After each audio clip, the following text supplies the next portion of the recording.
Well, returning now to one of our top stories, North Korea has reportedly executed its special envoy to the US over breakdowns in negotiations with Washington.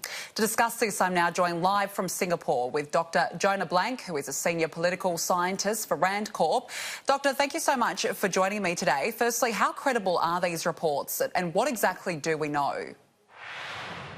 Well, we don't know a whole lot because it's very difficult to know what's going on in North Korea. They certainly sound credible simply because we know that Kim Jong-un has executed top officials and even close family members before. It doesn't require a whole lot of room for error to get yourself executed in North Korea. How typical then is this for the Kim regime to kill such senior officials? It's quite common. Kim Jong-un has publicly executed very high officials, including close family members. He also has assassinated family members, including his own half-brother, outside of the country. So there really is no reason to doubt that these reports are true. We don't know whether they are because North Korea is probably the single most opaque nation on earth, but there's no reason to doubt it, at least from what we know now. And we know that there has been a breakdown in communications and negotiations with the US. What does this latest development tell you about where Chairman Kim's head is at? Well, if these reports are true, it suggests that he was highly displeased about the results out of Hanoi. There had been plenty of reports about that, but no real confirmation. After all, the Hanoi summit was in some degree a small success for Kim. He got the U.S. president to give him a second summit, and he gave up absolutely nothing.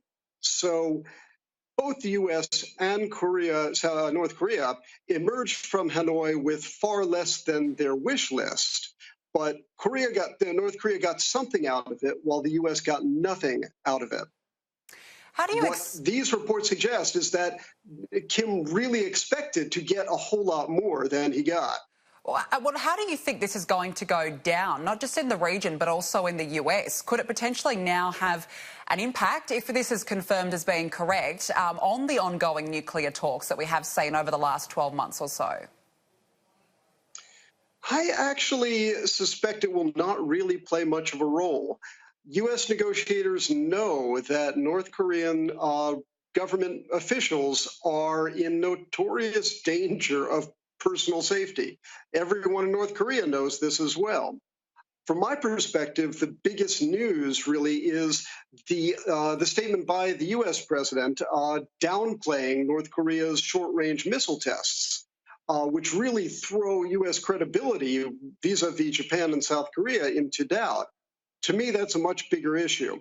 This particular issue just highlights the fact that we're dealing with possibly the world's most dangerous and bloodthirsty dictatorship anywhere in the globe.